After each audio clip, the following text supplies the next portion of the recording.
1980년 3월에 프랑스 파리의 브리셀 병원에서 한 세기를 떠들썩하게 했던 존경받는 지성인이 폐 부종으로 입원해서 한 달 동안 거의 발악을 했습니다.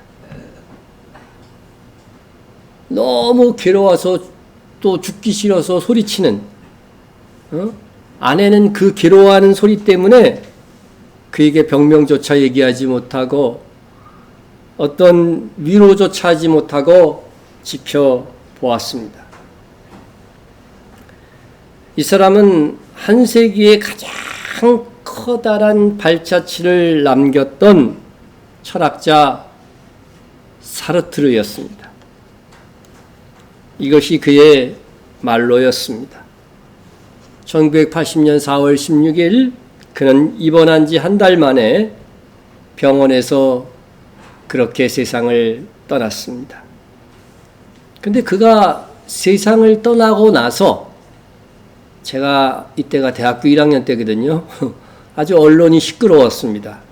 왜냐하면 사르트르가 왜 그렇게 죽어야만 했을까? 그가 늘 외쳤던 것은 죽음으로부터의 자유인데 왜 죽지 않고자 그렇게 발버둥 치면서 그렇게 비참하게 마지막 인생의 말로가 되었을까? 그게 언론에서 대서특필한 거죠. 그랬더니 어떤 독자가 신문사에 이런 기고를 했습니다. 그는 아마도 비그리스도인이었는지 모릅니다. 사르트르의 말로가 그렇게도 비참했던 이유는 그에게 돌아갈 고향이 없었기 때문입니다.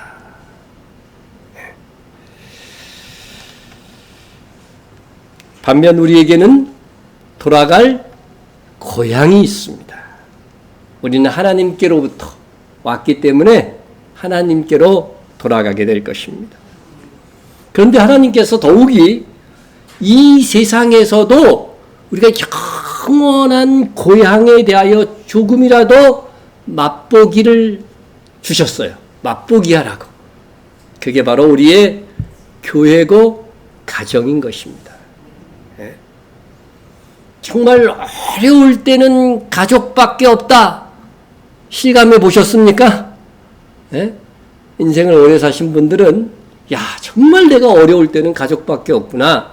그것을 실감했을 것입니다. 이번 추석에 이 모양 저 모양으로 가족들과 함께 즐거운 시간을 보내시고 있는 줄로 압니다. 그러나 중요한 것은 이 땅에서 누리는 행복과 그리고 슬픔, 그런 것이 아닙니다. 중요한 것은 정말로 영원한 거죠. 이 땅에서 있는 것들은 지나가고 마는 것입니다. 그죠? 이 세상도 그 정욕도 지나가되 뭐가 영원히 거한다고요? 뭐만 영원히 거합니까? 그렇죠. 오직 하나님의 뜻을 행하는 자는, 이것만 우리의 영원한 상급이 되어가지고서요, 내 영원한 삶의 영향을 주는 거예요. 이 세상의 즐거움들, 이 세상의 출세들, 그런 건 잠깐 맛보기하고 지나가는 거잖아요. 제가요, 지금 나이가 되는 것을 실감하지 못하고 살아왔습니다. 어느새 내가 이 나이가 됐나? 또 저보다 나이 훨씬 더 드신 분들은 더 그럴 것입니다. 여러분, 이 세상에서 모든 삶은 지나가는 것이고 이 세상에서 품었던 욕망들도 지나갑니다. 저는 늘 아침마다 이 말씀을 암송하는데, 낮은 자는 자기의 높아짐을 자랑하고 부한 자는 자기의 낮아짐을 자랑할지니. 이유가 뭔지 아세요? 이는 뭡니까? 그가 풀의 꽃같이 지나갑니다.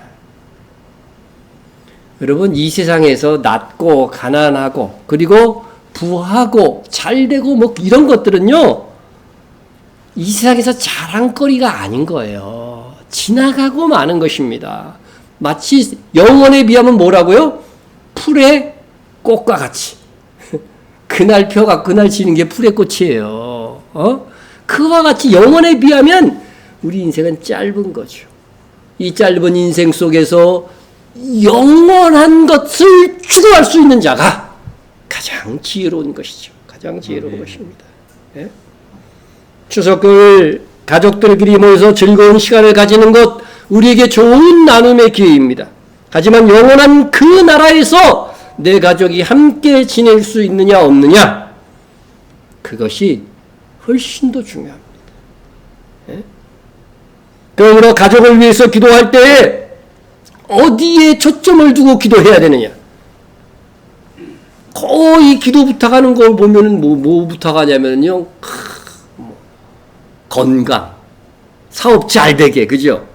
진학, 성공, 그런 것들입니다. 그러나 가장 중요한 것은요, 믿음입니다. 구원입니다. 그리고 그 나라에서의 상급이라고 하는 사실을 우리는 꼭 기억해야 합니다. 오늘 본문은 자기 딸, 가족이죠. 간절히 자기 딸을 위해서 주님께 기도드리고 칭찬까지 받은 한 여인의 이야기입니다. 여인의 모습 속에서 그녀의 믿음과 기도의 모본을 배울 수 있기를 바랍니다. 네. 주님께서는 이스라엘 땅을 떠나서 두로와 시돈으로 가셨습니다. 이방 땅으로 가신 것입니다. 주님은 주로 갈릴리에서 사역하셨고 죽으시고 예루살렘에 가셨죠.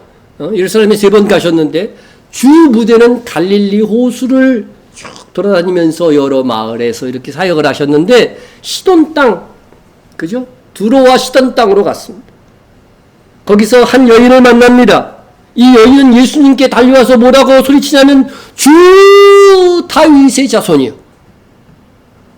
이방 사람이 예수님 보고서요. 다윗도 누구예요? 이스라엘 왕이었잖아요. 그런데 예수님 보고 찾아와서 주 다윗의 자손이요 하고 예수님을 부릅니다.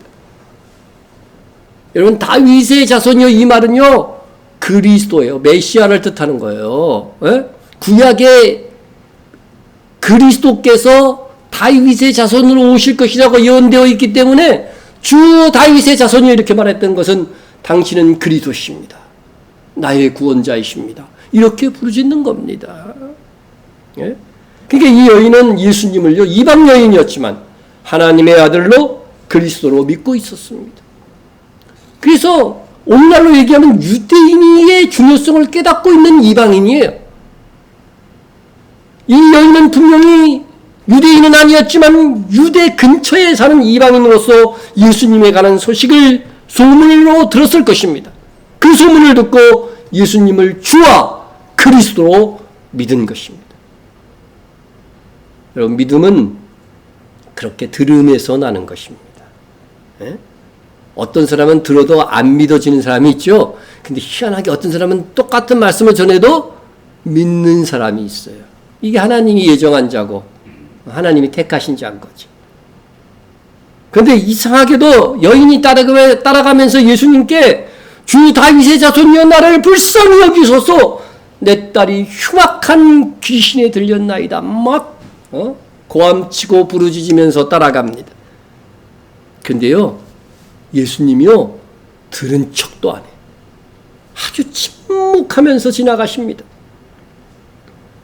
곁에 있는 제자들조차도요 너무 딱할 정도예요. 거지 바디메오가 외칠 때는 귀찮아서 제자들이 그랬는데 이 여인은 얼마나 울부짖으면서 따라갔는지 제자들조차도요 민망했던 모양입니다. 그래서 제자들이 보다 못해 주여 저 여자가 저렇게 애절하게 부르는데 좀 소원 좀 들어주시죠. 그때 주님께서 무엇이라고 하십니까?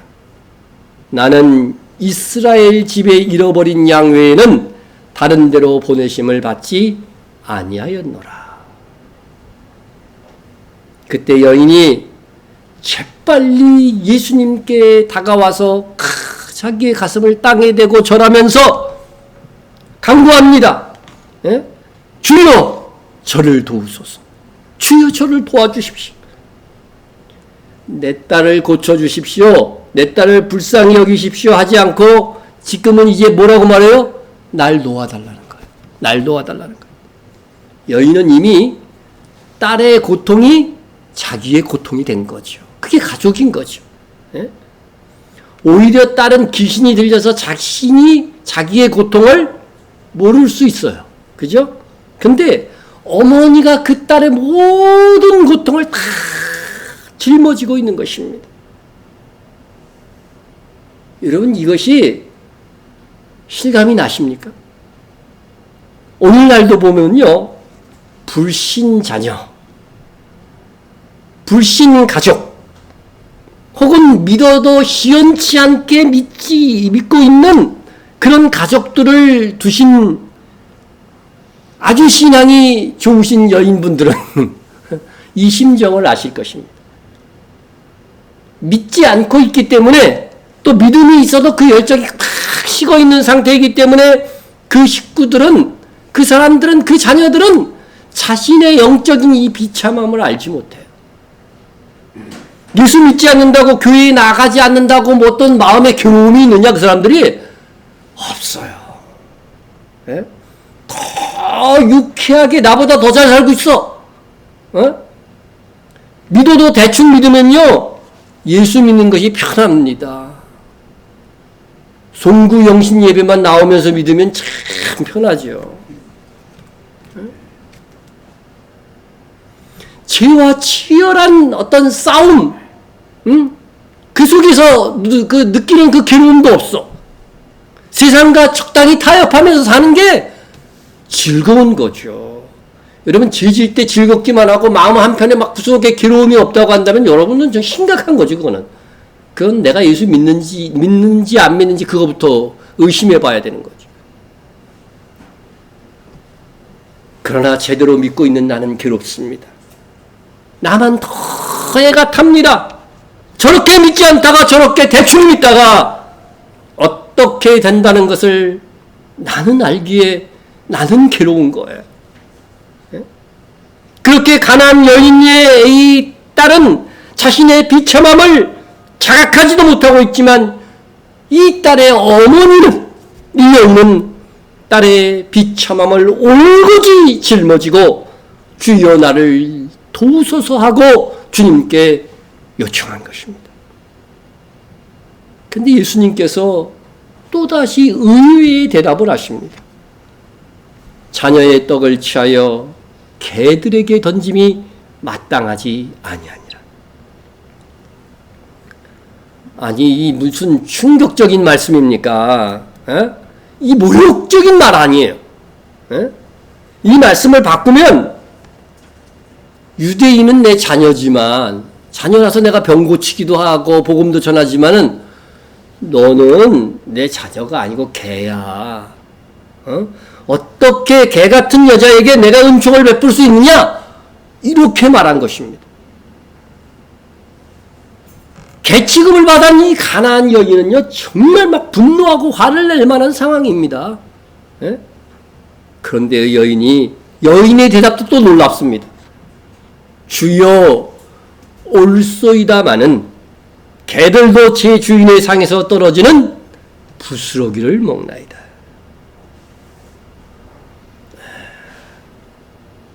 참 놀라운 말씀입니다. 주여 올소이다, 이건 무슨 뜻이에요? 주님이 나를 개 취급하는 거 맞습니다. 유대인은 자녀고 나는 그 상에서 떨어지는 부스러기를 먹는 개입니다. 올소이다 하고 얘기하는 거예요. 하지만 주인의 상에서 떨어지는 그 부스러기도 개들은 먹지 않느냐. 요거는요, 그 당시 문화적 배경이 좀 있어요. 뭐냐면은 요즘은 우리가 숟가락, 젓가락을 가지고서 다 또 서양 사람들은 뭐 포크나 그런 걸로 식사하잖아요. 근데 이 당시에만 해도요, 그런 게 없었어요. 예? 숟가락, 젓가락은 또 동양에만 있지만 그런 게 없었어요. 그래서 그 사람들은 밥을 먹을 때요, 빵 있잖아요, 빵. 그 빵에서 조금 떼갖고 손이 좀 들어올 수 있잖아요. 그런 것들을 냅킨으로 사용하는 거야. 손을 이렇게 씻어, 그 빵 조각에다가. 그리고 딱 버리는 거죠. 그리고 식사가 다 끝나고 나서도 막 기름기 같은 것도 묻을 수 있잖아요. 그런 것들을 빵 조각 조금을 남겨놨다가 걷다가 막 씻는 거야. 그리고 버립니다. 아니, 먹는 것이 부족한 사회에 무슨 이런 일이 있을 수 있느냐 이렇게 얘기할 수 있지만 그게 아니에요. 그것을 개한테 주는 거예요. 그래서 주인의 상에서 떨어지는 그런 빵 부스러기, 그걸 먹는 거죠. 예? 여기 보입니까? 이거 개? 그래서 유대인들의 이 식사 장면에서 밑에 개가 하나 그래서 있는 거예요. 자기는 유대인에게서 주님께서 유대인에게 그 많은 은혜를 베풀어 주시는데 그 손 씻기 위해서 그 냅킨 역할을 해서 버리는 그 빵 조각, 이 개가 먹으니까 나는 개 같은 존재니까 그거라도 좀 주세요. 이렇게 여인이 대답한 거예요. 네?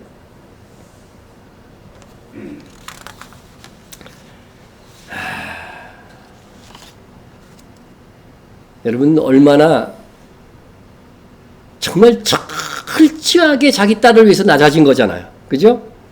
유대인들의 행하시는 그런 이적과 능력의 부스러기만 베풀어 주셔도 나는 구원받을 수 있습니다. 제 딸이 고침받을 수 있습니다. 한편으로는 또 이게 굉장한 믿음이 되는 거죠. 여러분, 이 사건이 왜 성경에 기록되어 있는 것입니까? 여러분, 이방인인 우리의 믿음이 이러해야 됩니다. 이스라엘 유대인들이 하나님의 본 자손이에요. 성경에 우리 복음서에 보면 본 자손, 자기 백성, 그건 다 유대인이라고 돼 있어요. 그러나 그들의 불신으로 부스러기 복음을 우리가 듣게 된 겁니다. 부스러기로 이것을 감사함으로 받는 이방인이 구원을 받는 거예요. 바로 이 여인처럼. 요즘은요, 개들이 먹는 사료가 따로 있죠. 근데 제가 어렸을 때만 해도 사료라는 게 없어요. 개 사료는 없었어요. 뭐 먹었어요, 개들이? 정말 우리가 먹는 밥 찌끄러기 진짜 부스러기 먹었어요. 그쵸? 부스러기 먹었습니다. 저는 어려운 형편 속에서도 착한 저는 밥을 먹어도 조금씩 남깁니다. 싹싹 먹지 않고. 왜 남깁니까? 개가 밥 줘야지, 개. 내가 다 먹으면 개밥이 줄어드는 거야.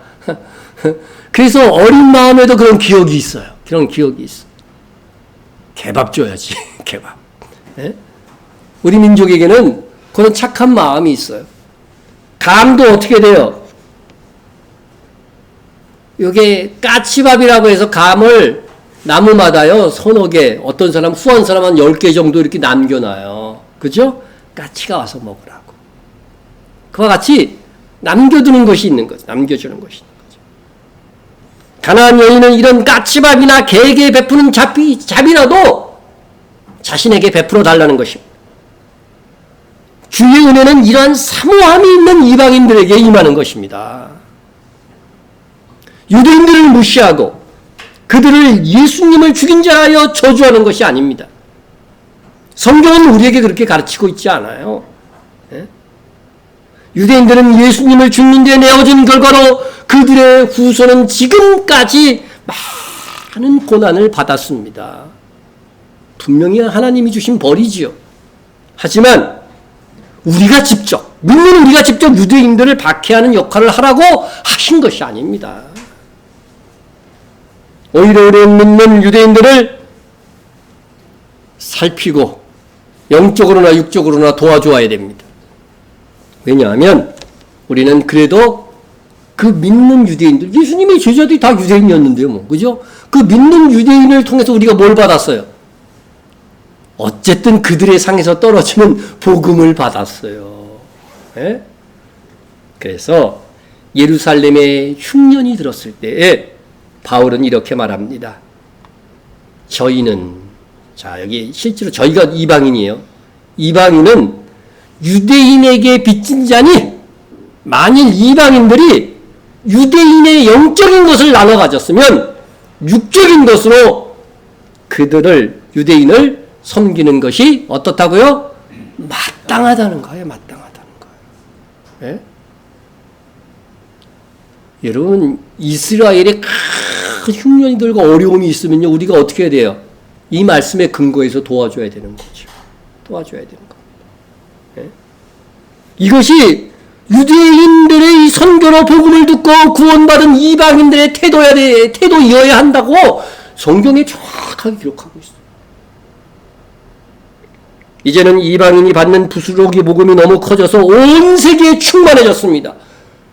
그러다 보니까요, 이 이방 기독교인들이요, 교만해졌어. 그래서 유대인들을 아주 개취급을 해, 지금 반대로. 그러면 되겠습니까? 유대인들에게는 이제 하나님이 버리신 민족이다, 막 이런 식으로 말한다는 거죠. 얼마나 성경을 엉터리로 보고 있습니까? 이 한두 절만 알아도 그렇게 하지 않았을 텐데. 오히려 이제는 본자손인 유대인들에게 우리가 복음을 전해주어야 하는 사명이 있는 것이죠. 그것은 복음의 출발지인 동시에 땅끝인 거예요. 땅끝. 예? 그곳에 믿는 교회들이 세워지고 믿는 유대인들이 많아질 때 그때 주님이 오시는 겁니다. 가나안 여인은 이방인으로서 유대인에 대한 아주 겸손한 태도를 가졌습니다. 유대인은 자녀이고 나는 개다. 그래도 좋다는 것이 아니고 그게 옳다는 거예요. 네? 그들에게 베푸는 부스러기 능력이라도 베풀어 주시면 그것으로 충분합니다. 이 소리를 들으시고 예수님이 뭐라고 하셨습니까? 여자여, 네 믿음이 크도다. 네 소원대로 되리라. 칭찬하시며 그 여자의 딸을 고쳐주셨습니다. 그러면서 만약 우리가 내가 믿는 예수님께 개 취급을 당했다고 한다면 나의 반응은 어땠을까? 그런 생각을 해보게 됩니다. 요즘 유행하는 말 중에 너는 나에게 모욕을 주었어. 그런 대사가요, 유행입니다. 그런데 이 여인은 예수님께 사람 취급, 종 취급도 아니라 개 취급을 당하는 모욕적인 말을 들은 것입니다. 근데 이 말이 유행을 해서 그런데 우리나라 말에도 아주 그 개새끼라는 말이 그죠? 굉장히 큰 욕이야, 그지? 희한해. 에? 그렇습니다. 저는 개입니다. 그래 보세요, 한번. 예?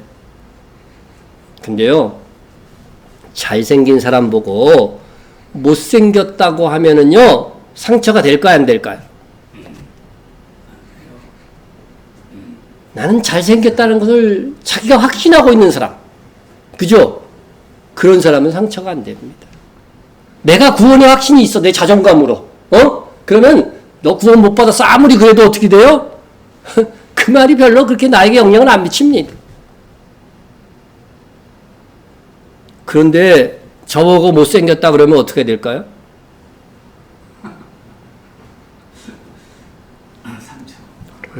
못생긴 사람은 못생겼다고 말하는 것이 사실인데도 진실이잖아요. 팩트잖아요. 그게 상처가 됩니다. 약자는요, 사실대로 말한 것에 더 상처를 받아. 에? 가나안 여인, 이 여인은 정말 유대인에게 개같은 취급을 당하고 살고 있었던 여인입니다.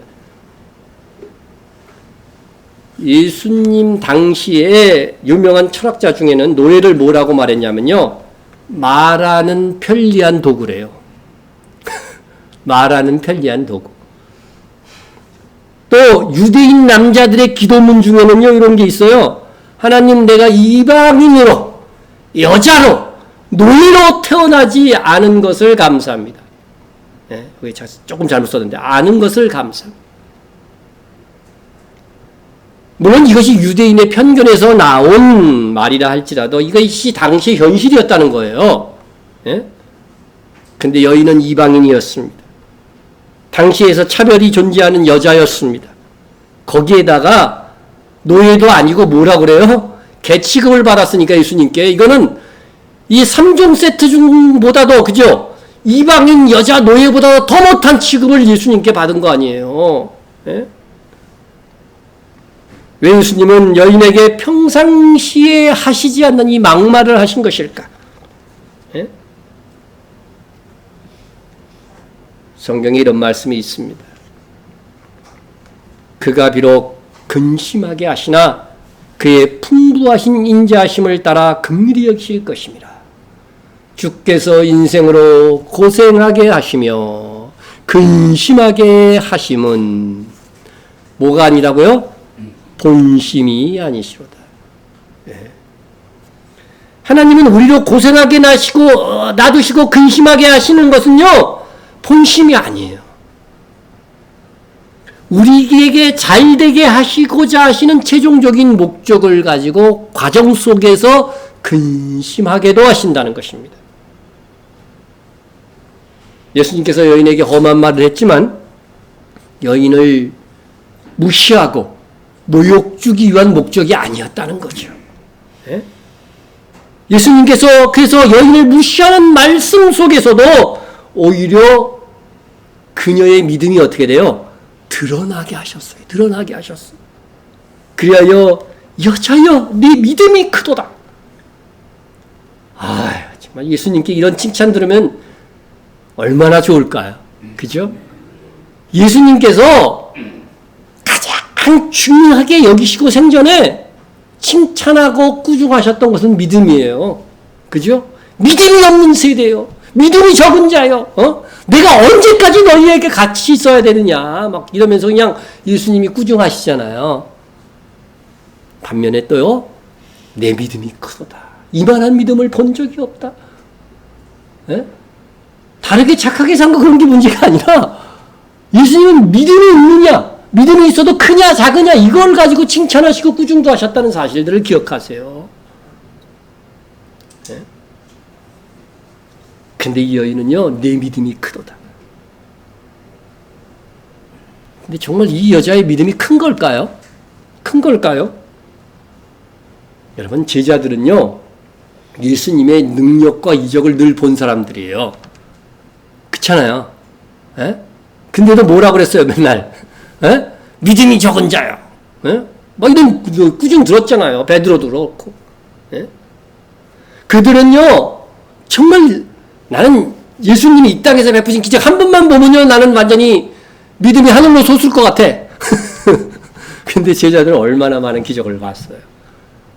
예수님이 물 위로 걸어오시는 것도 봤고, 보리떡 5개와 물고기 2마리로 5,000명을 먹이고도 12광지를 남는 기적도 봤고요.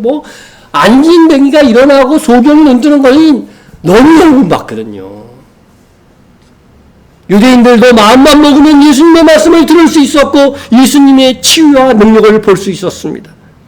그런데도 그들은 믿지 아니하거나 믿어도 믿음이 적은 자들이 거의 다였어요. 그런데 가나안 여인은 선민이라는 유대인으로부터 무시를 받고 조롱을 들으며 부정하다는 취급을 받는 환경 속에서 예수님에 대한 소문을 듣고서 믿은 겁니다. 그분이면 내 딸을 고치고도 남을 것이라고 믿었습니다. 한번 보시면은요, 성경에서 예수님께 믿음 때문에 칭찬받았던 사람이 또 있어요. 이 가나안 여인 많고 2사람이 더 있는데, 한 사람은 누구예요? 로마의 백부장이에요. 그 사람도 유대인이 아니야. 그런데 어디에 살았어요? 이스라엘 영내에 살았잖아요. 그래서 이스라엘 가운데 이만한 믿음을 본 적이 없다 그랬잖아요. 그러니까 유대인 중에는 이 로마 백부장과 같은 믿음을 가진 사람이 없는 거야. 제자 포함해서. 그래도 이 백부장은 예수님의 활동을 지켜볼 수 있는 그러한 지역에서 살고 있었다는 것이에요. 그죠? 그래서 예수님에 대한 이야기를 다 듣고 볼 수가 있었어요. 또 믿음의 칭찬을 받았던 12의 혈루증 받은 여인, 그죠? 12의 혈루증을 앓은 여인, 예수님의 옷자락만 만져도 나올 것이다. 이거 대단한 믿음이죠. 예?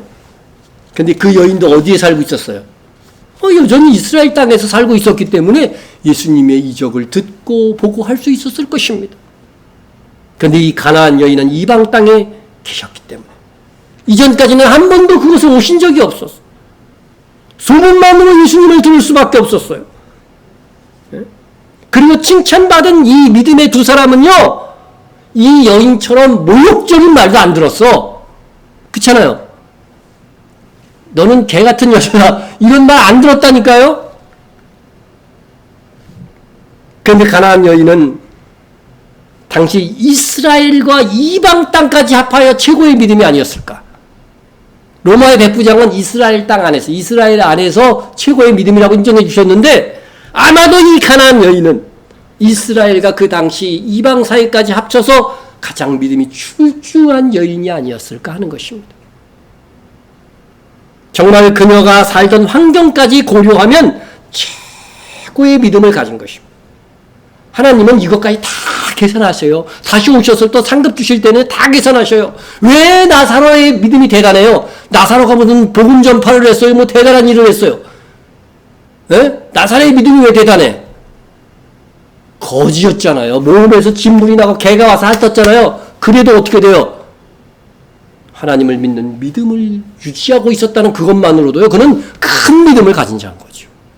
그와 같은 거예요. 이 가나안 여인은 정말 믿을 수 없는 환경 속에서 믿었고, 예수님의 모욕적인 말을 듣고도 흔들리지 않는, 예수님을 주인으로 믿는, 그리스도를 믿는 믿음을 가지고서 도움을 요청한 것입니다. 너희가 내게 부르짖으라. 나를 영화롭게 하리라고 그랬어. 그죠? 우리가요, 하나님께 부르짖으면은요, 그게 하나님을 영화롭게 하는 거예요. 이방 여인이 정말 유대인도 아닌 이방 여자가 예수님을 붙잡고 막 늘어질 때에 예수님은 영광을 얻으신 것입니다. 오늘날도 믿음이 있을 것이라고 생각하는 곳에는 없고, 의외의 곳에서 참으로 믿음의 사람들이 꿋꿋이 자기의 믿음을 지키고 살아가고 있습니다. 사람들은 그런 믿음의 사람들을 주목하지도 않고 발견하지 못할 수도 있습니다. 그러나 누구는 아셔요? 주님은 아십니다. 주님은 참으로 큰 믿음을 가진 여인을 알고 계셨습니다. 이스라엘 땅에서 그 다윗 시대에요, 베들레헴은 정말 시골이었어요. 그 시골에서 양치는 목동 다윗의 믿음이 최고인지 누가 아셨어요? 하나님이 아시고 사무엘을 보내시잖아요. 그래서 여러분, 이 가나안 여인의 믿음이 그 당시 가장 출중한 믿음을 가진 여인인 것을 알았기 때문에 예수님께서 그 먼 지방 시돈까지 오셔서, 그 시돈에 오셔서 예수님이 하신 일이 뭐가 있어요? 이 여인 만나고 그냥 가셨다니까요. 이 여인 만나러 오신 거예요. 그 여인을 찾아내시는 일뿐이었습니다. 그리고는 오고 가는 모든 세대의 그리스도인들에게 그 여인의 믿음을 드러내시고 믿음의 본보기로 삼으셨습니다. 주님이 안산에 오시면 어디로 올 것 같아요? 네. 아마 우리 동네로 오고 우리 교회로 오실 거예요. 틀림없어요. 네? 네? 여러분, 예수님이 사역 중에요, 가장 멀리 간 곳이 어딘지 아세요? 혹자는 뭐 헬몬산이라고 그러는데 그거는 확실하지 않습니다. 그냥 신학자들이 추정하는 거지. 확실하게 성경에서 드러나는 거 가장 멀리 간 곳은요, 바로 이 시돈 땅까지 오신 거예요. 시돈 땅. 예수께서 거기서 나가사, 그 앞에 보면 거기가 게네사렛이, 여러분 갈릴리나 게네사렛이나 똑같은 그 호숫가인데 그 지역이 틀린 거예요. 게네사렛 호숫가, 디베랴 호숫가, 갈릴리 호수, 이거 다 똑같은 호수예요. 그런데 지역에 따라서 부르는 이름이 틀린 거예요. 게네사렛에 가버나움이 있습니다. 거기서 나가사 두로와 시돈 지방으로 들어가시니, 두로보다 시돈이 더 멀어요. 들어가시니, 또 거기서 이 여인을 만나고 예수께서 거기 시돈에서 떠나서 갈릴리 호숫가로 이르러. 그러니까 갈릴리에서 사역하시다가요, 예? 시돈에 가셨다가 여인 만나고 바로 오신 거예요. 예? 여러분 지도를 한번 볼까요? 예수님께서 여기가 갈릴리 호수거든요. 여기 게네사렛 있죠. 여기서 두로로 가셨다가, 예? 두로로 가셨다. 그 다음에 시돈까지 가서 이 여인을 여기서 만난 거예요. 그리고 다시 오셨다는 거예요, 갈릴리. 예? 예수님께서 이렇던 믿음 좋은 이 한 이방 여인을 만나기 위해서 예수님의 사역 중에요, 가장 먼 길을 가신 거예요. 얼마나 믿음을 귀히 여기시는지 주님이 이것을 알 수 있는 대목이에요. 네? 여기서 우리가 또 한 가지 깨달을 수 있는 것은 믿음의 사람도 그럴 수 있다는 것이죠. 최고의 믿음의 여인의 가정 속에 뭐가 있었어요? 참 어려운 일이 생겼잖아요. 가장 사랑하는 식구 중에 악한 영에게 공경을 당할 수 있어. 최고의 믿음의 여인의 가정 속에. 정말로 예수님 당시에 최고의 믿음을 가진 여인의 가정 속에 감당하기 힘든 고통이 있었습니다. 그로 인해서 사람들에게 더 무시를 당할 수 있을 것입니다. 제가 목사인데 제 가정에 누가 귀신 들렸어. 그러면 사람들 엄청 조롱할걸? 그죠? 예? 사람들은 그녀의 보배로움을 알지 못했지만 그래서 오히려 무시했을 것이지만 예수님께서는 그녀를 알고 멀리 이방 땅까지 여행하셔서 그녀를 만나주고 위로해 주셨던 것입니다. 구약시대에요. 엘리야 때 3년 정도, 그죠? 기근이 들었어요. 흉년이 들었어요. 비가 오지 않았어요. 여러분 말이 그렇지 3년 동안 비가 안 온 경험을 우리는 한 번도 해본 적이 없어. 얼마나 큰 고통이었겠습니까? 에? 그래서 하나님께서 엘리야는 그래도 먹여 살려야 될 거 아니야. 그러니까 엘리야를 한 여인에게 보내십니다. 믿음의 여인에게 보냈겠죠. 그죠? 적어도 이 여인에게 보냈다고 한다면 이 여인은 그 당시 최고의 믿음의 여인인 거예요. 그죠? 예? 그 집에서 공기함을 받습니다. 공기함을 받습니다. 그 여인은 가부였습니다. 풍성한 가정이 아니었습니다. 여호와의 말씀이 엘리야에게 임하여 이르시되 너는 일어나 어디로 가라고요? 어디서 듣던 소리네 시돈. 예? 오늘 본문의 가나안 여인과 같은 지역의 여인이에요. 성경은요 똑같은 지역에서 똑같은 일들이 일어나. 비슷한 일들이 일어나. 에? 시돈에 속한 사르밧으로 가서. 그러니까 사르밧 여인이라고 우리는 많이 이해했지만 이 사르밧이 시돈에 속한 거예요. 시돈에 속한 거예요. 시돈에 속한 사르밧으로 가서 거기 머물라. 내가 그곳 과부에게 명령하여 내게 음식을 주게 하였느니라.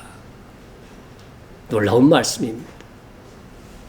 그 가부에게 명령해갖고 너 먹이게 할 거야 그랬는데 사실 그 스토리를 우리 아시는 분은 이 가부는요 주님께 하나님 그런 명령 받은 적 없어요.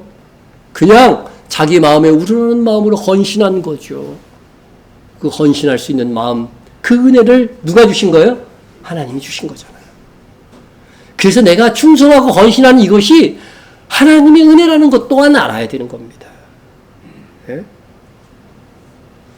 여러분 이 시돈 땅에서는요 악한 여자도 나오고요 가장 믿음이 출중한 여자들도 나와요. 이 시돈 출신 중에 특히 악한 여자가 누구냐면은요 아합 왕에게 시집으로 온 이세벨. 그래서 이스라엘과 유다까지도 아주 그 바알의 신앙 우상 숭배를 범람하게 했던 이세벨의 고향이 바로 이 시돈입니다. 참 이건 주제에서 조금 벗어났지만 참 성경의 예언이 참 묘하다. 시돈 땅에서 가장 믿음에 좋은 여인과 가장 악한 우상 숭배자를 우상을 퍼뜨린 여인이 그곳에서 나왔는데 여러분 이 지금 두로와 시돈이 지금 어느 나라인지 아세요? 레바논입니다. 근데 레바논에 가면요 아주 믿음이 출중한 사람들이 있는가 하면은 아주 믿음에 반역하는 이슬람 세력이 또 있어요. 또 있어요. 같이 있어. 에? 여러분, 이슬람 제국이 그 1000년 넘는 세월 동안 이스라엘 땅 거기 다 점령했거든요. 오스만 제국이라고 그러죠. 그때에도 이 지역에는요, 기독교 인구가 통계해보니까 79.4%였어요. 그 당시에. 지금도요, 40% 이상이 됩니다. 예? 근데 또 가장 기독교와 이스라엘에 대항하는 세력 헤즈볼라, 그죠? 뉴스에서 많이 들었을 거야. 이슬람 헤즈볼라 세력이 또한 그곳에 있는 거죠. 양면성이 있는 나라인데 원래 시돈이 그런 나라예요. 예? 여러분, 희한하게 성경이 예언한 대로 그대로 이루어지는 거예요. 지금도요. 그러니까 성경의 역사는 오늘날 마지막 시대의 예언인 거죠. 블레셋이 있던 지역이 어디예요, 지금에? 가자지구잖아요, 가자지구. 여전히 거기에 블레셋이 자리하고 있어요. 예? 그와 같은 거죠. 예? 네피림의 후손들, 아낙자손이 있던 그 자리에 여전히 서한지구라고 해가지고서요, 갈등이 있는 거죠, 그곳에 여전히. 예? 어쨌든, 엘리야 시대나 예수님의 시대나 가장 믿음이 좋은 두 사람의 공통점은 뭐냐면요, 공통점은 뭐냐면, 첫째는 이방 우상의 도시였던 시돈 출신이었다는 거예요. 시돈 출신. 그 다음에 여자였다는 거예요. 마지막 때도 여자들이 믿음이 더 좋을 것 같아. 그래서 이런 걸 보면. 세 번째는 자녀로 인한 괴로움이 있었어요. 사르밧 여인은 아들이 죽잖아요. 가부인데 아들이 죽으면 그 어디에 소망이 있어요, 그죠? 남편이 있어야 더 낳기라도 하는데 가부인데 아들이 죽은 거죠. 얼마나 큰 괴로움이겠어. 이 가나안 여인은 딸이 귀신 들렸어. 자녀로 인한 괴로움이 있었습니다. 예? 여러분, 그래서 정말 믿음이 좋은 여인들의 가정에 믿지 않는 자녀들도 있을 수 있고 병든 자식이 있을 수도 있다는 거예요. 그러나 인내하는 중에 그 믿음을 지키고 기도의 분량이 차면 때가 차면 주께서 그 믿음을 드러내시고 위로해 줄 날이 있는 것입니다. 예? 주님께서는 생전에 무엇보다도 칭찬한 것이 믿음이었습니다. 예수님을 믿되 큰 믿음을 가진 사람들을 칭찬했습니다. 그리고 예수님께서 칭찬하신 믿음은 도무지 믿기 어려운 환경 속에서도 믿음을 꿋꿋하게 지켜나가는 것입니다. 오늘날도 어려운 환경에서 믿음으로 살기 어려운 여건에서 믿음을 주장하기 힘든 직장에서 또 가정의 문제가 산적한 가운데서도 믿음을 지켜 섬기는 신자들을 주님께서 인정하실 것입니다. 믿음의 가정에 살고 있는 분이라고 한다면 더 큰 믿음을 보여야 돼요. 저 같은 사람은. 예? 그 여인들처럼 우리도 나로 인하여 나의 가정의 문제가 해결되도록 우리는 기도해야 됩니다. 그러면 먼저 내가 믿음의 사람으로 칭찬받는 사람이 되어야 됩니다. 기도하는 신자가 되어야 됩니다. 여기서 칭찬받는 믿음은요, 단순히 예수 그리스도를 구주로 믿는 믿음을 말하는 게 아닙니다. 그들은 어려운 가운데에서 믿음으로 살았습니다. 주의 말씀을 지켜 행했습니다. 한 번은 D.L. 무디가요, 대서양을 횡단하고 있는데, 이거 배에 불이 난 거예요. 그러니까, 무디와 몇몇 사람들이 양동이에 막 물을 담아갖고 막 불을 끄기 시작했습니다. 그때 무디를 수행하고 있는 사람들이 걱정이 돼갖고, 무디 선생님, 무디 목사님, 이리 오십시오. 이제 여기서 목사님은 그 양동이 들고 막 하지 마시고, 기도해 주십시오. 기도해 주십시오. 그러면은 하나님께서 불을 꺼주실 것입니다. 그러자 무디가 뭐라고 반응했을까요? 이 사람아, 정신 차리라고. 자네도 양동이 안에 거기에 빨리 물을 나르세요.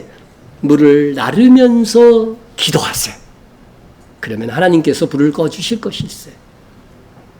여러분, 기도하되 내가 해야 할 바를 찾아 행하면서 기도해야 됩니다. 네? 그것이 큰 믿음입니다. 여러분의 가정을 사랑으로 돌보면서 기도하세요. 지겨워 하면서 기도하지 마시고, 예? 오랜 시간 지치다 보면 그렇게 될 수 있는데 그렇게 하지 마시고 돌보며 섬기며 인내하면서 기도하면 나도 복되고 가족들도 복될 날이 옵니다. 하나님이 나를 사랑하시면 내가 사랑하는 사람에 대해서도 외면하지 않으실 거라는 거죠. 여인은 모욕으로 들릴 수 있는 말에도 끝까지 주님께 구하여 딸의 구원을 이끌어냈어요. 그렇지 않았다면 그 딸은 영영 고침받지 못했을 것입니다. 때로 하나님께서 우리의 기도에 응답을 늦추시는 이유가 어디에 있습니까? 예수님께서 왜 이 여인의 믿음을 아시잖아요. 그죠? 예수님은 확인하지 않고 아시는 분이잖아요. 그럼에도 왜 그 여인에게 응답을 늦추신 것입니까? 그것은 이 여인의 믿음을 드러내기 위함이라고 했잖아요. 여러분, 하나님께서 아브라함에게 아들 주시겠다 그러고 몇 년 후에 주셨는지 아세요? 25년 후에 주셨다니까. 아브라함에게 왜 그렇게 기다리게 하셨는가? 25년 동안 기도하게 하셨습니다. 아니, 아들을 주시면 1년 전에 말씀하시고 주시지. 25년 전에 말씀하시고 25년에 주신다면 그거 얼마나 힘들어요. 그죠? 이게 진짜 주신다는 거야. 많은 거야. 마시는 그 고통의 의미 무엇입니까? 예? 여러분 아마 25년 전에 어떤 약속이나 그죠? 기도 제목 기억하는 거 있으세요? 거의 없을 겁니다. 그래도 하나님이 아들 주신다는 것은 아브라함이 기억했겠지. 근데 25년쯤 되면은요, 나중에 아브라함이 뭐라고 그랬는지 아세요? 아들은커녕 안 주시니까 내가 집에서 길리운 종 하나가 있는데 걔나 좀 대를 잇게 좀 해주십시오 그랬어요. 성경에 나와요 이게. 그러나 아브라함으로 끝까지 기다리게 하시잖아요. 그래서 1년 남고서 명년 이때 내가 아들을 안게 될 것이라고 말씀해 주잖아요. 여러분 처음부터 아브라함이 그렇게 훌륭한 믿음의 사람이 아니었습니다. 에? 자기 목숨이 아까워갖고 아내를 어떻게 돼요? 자기 아내라고 얘기 안 해. 자기 이복누이긴 이복누이였는데 그거만 얘기하고 자기 아내라는 얘기는 안 해. 그래갖고 애구방 바로가 자기 그죠 후궁으로 삼으려고 그랬다니까. 근데 아브라함이 아닙니다. 그때라도 얘기해야 되잖아. 얘기도 안 해. 왜 그래요? 잘못하면 나 죽을 것 같으니까. 아내 팔아먹고 살려고 했던 거예요. 한 번이었어요 그게? 2번이요. 그날 땅에 와서도 똑같이 그랬다니까요. 한 번 정도 했으면은 이해가 해요. 이삭도 똑같이 그랬다니까 아브라함처럼. 그 이방 땅에는요 이 보안이 문제예요 항상. 근데 이 군사력을 가진 사람들이요 자기 딸 자기 아내를 보고 그냥 매력을 느껴서 막 가지려고 할 때에 처음부터 계획을 하고 있었던 거예요. 언제든지 내 아내를 내주고 안전을 보장하리라. 아예 약속을 하고 그 가나안 땅에서 나왔대요. 이게 정상입니까? 에? 한편으로는 순종을 했지만 한편으로는요 자기 목숨을 하나님을 믿지 못하고요 자기 목숨을 부지하기 위한 인간적인 수단을 강구했던 거죠. 여러분 하나님이 가라고 했던 가나안 땅에 마침내 가나안 땅에 들어가니라 돼 있어요. 근데 흉년이 나니까 어떻게 했어요? 아브라함이 떠나잖아요. 미련 없이 떠나요. 에? 그게 믿음의 사람입니까? 롯하고 같이 가지 마라 그랬잖아요. 내 친척과 아비 집을 떠나라고 했는데 친척 데리고 갔다니까. 그러니까 하나님이 나중에 어떻게 해요? 롯하고 헤어질 수밖에 없는 상황을 만드시잖아요. 그것도 은혜잖아. 내가 하나님이라면 불교가지만 진짜 그냥 혼냈을 것 같은데 하나님은 헤어질 수 있는 상황을 만드시는 거예요. 그게 우리에게 은혜예요. 우리에게도 그런 은혜가 엄청 임했을 거예요. 네? 아브라함은 25년이라는 이 기다림 속에서 그 긴 시간 속에서 그는 성숙한 믿음의 사람이 되었습니다. 네? 그래서 어떻게 됩니까? 아들을 100세에 난 아들을 바치라고 할 때도 어떻게 했어요? 바칠 수 있는 믿음이 된 거예요. 그래서 네? 우리도요 많은 시련과 역경 속에서 하나님의 기도의 응답을 늦추심으로 인해서 그래도 지금 이만한 신앙과 믿음을 갖추게 된 것입니다. 그래서 여러분의 간절한 기도에 아직 응답하지 않으심은 여러분의 믿음을 키워주기 위한 이유도 있다는 것을 아셔야 됩니다. 여러분이 하나님이 원하시는 수준만큼 성숙한 믿음의 사람이 되었을 때에 그때 여러분의 기도에 하나님께서 응답하시고 여러분의 가정도 회복시켜 주실 것입니다. 여러분, 대나무에 씨를 뿌리면요 4년 동안은 이렇게 대나무 죽순이라고 그러죠. 이것도 먹어 또 사람이. 4년 동안 이렇게 죽순만 난대요. 근데 5년째가 되면은요 이게 막 25m까지 갑자기 자라는 거예요. 싹 우죽순 그렇게 되는 것입니다.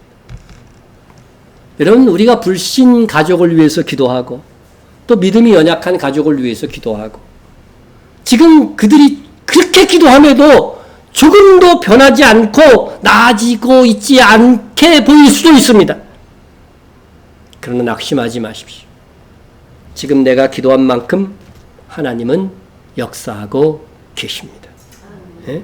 눈에 보이지 않지만 하나님께서 그에게 역사하고 계시며 내 심령 속에도 역사하고 계십니다.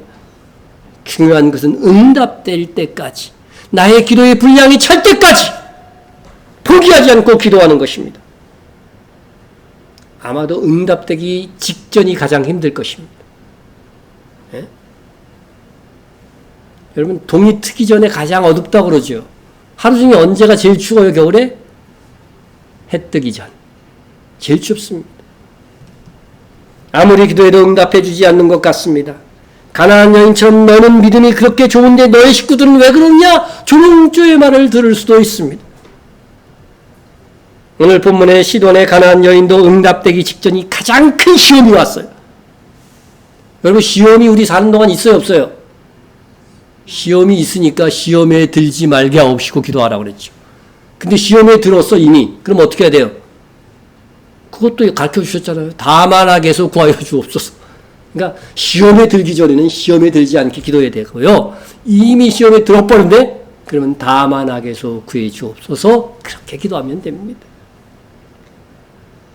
여러분, 하나님께서 우리에게 가장 우선적으로 맡겨주신 대상이 누구예요? 가족이며 가정입니다.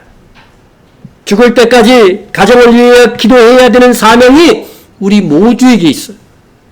모두에게 있습니다. 혹 불신 가족을 위해서 그렇게 애타게 기도해도 하나님께서 응답해 주시지 않아서 혹 지치셨습니까? 그래도 응답될 때까지 더욱 힘을 내어 기도해 보세요. 하나님께서 응답해 주실 날이 올 것입니다. 이 여인은 응답 받을 때까지 기도하여 딸이 고침받고 큰 믿음의 여인이란 칭찬까지 받았습니다. 여러분, 이 어머니 덕분에 딸이 칭찬받았지만 사실은요, 또 알고 보면 한편으로는요, 딸 덕분에 이 어머니도 훌륭한 믿음의 사람이 된 것입니다. 여러분, 위대한 어머니는요, 뭐 모니카도 얘기가 나오고 막 역사 속에 있지만은요, 다 자식이 속색인 사람들이에요. 위대한 어머니는요, 자식이 속색해서 위대한 어머니가 된다니까요. 이 딸이 흉악한 귀신에 들리지 않았다면 이 여인이 예수님을 찾았겠습니까? 이 여인이 이같이 훌륭한 믿음의 여인이 될 수 있었겠습니까? 저도 아버지로 언제 성숙했냐면요, 우리 아들 반석이가 집 나가서 가출했을 때 속속이는 자식이 있어야 그 사람도 성숙해져요. 하나님 앞에 엎드리게 되고. 예? 고마운 거지, 그런 게. 예? 그런 마음을 가지세요. 그렇게 보면은요, 나 때문에 내 자식이 희생양이야, 어떻게 보면. 하나님의 관점에서 본 거죠. 제가 이렇게 막 방황함으로 인해서 내 믿음이 성장해가지고 나도 큰 믿음의 사람이 되니까. 그렇잖아요. 예? 그렇게 생각해서 불쌍히 여기지 않은 거죠. 그 불신 가족을 위해서 기도하는 동안 여러분의 믿음이 자라고 문제 자식을 위해 강구하면서 자식과 더불어 내 믿음이 성숙되고 그래서 내가 예수님께 칭찬받는 복된 사람이 될 수 있습니다. 또 가나안 여인의 딸, 이 딸에게 이같이 간절한 기도의 어머니가 없었다면 이 딸은 고침받지 못했을 것입니다. 기도의 어머니를 두었다는 것은 이 딸에게 큰 재산이고 얼마나 큰 행복이었겠습니까? 하나님은 모든 것이 협력하여 선을 이루게 하시는 분이십니다. 예? 기도하는 사람도 복되게 하시고 기도받는 사람도 복되게 하시는 분이라고 하는 사실입니다. 예? 여러분의 가족 위해서 포기하지 말고 응답될 때까지 기도하십시오. 우리 하나님께서 나에게 맡겨주신 가족을 주 안에서 사랑하고 끝까지 기도하여 나도 복되고 내 가족들도 복되게 할 수 있는 주의 은혜가 여러분에게 충만하기를 축원합니다. 네. 우리 통성으로 한번 기도하겠습니다. 가족을 위해서 기도하시기 바랍니다. 여러분의 가족, 나도 복되고 나의 가족도 복될 수 있도록 내가 끝까지 기도해야만 이 복이 임하는 거니까 그런 존재가 될 수 있도록 여러분 기도해 주시고, 가정을 위해서도 기도해 주시고, 교회와 선교를 위해서도 기도해 주시기 바랍니다. 우리 통성으로 한번 기도합니다.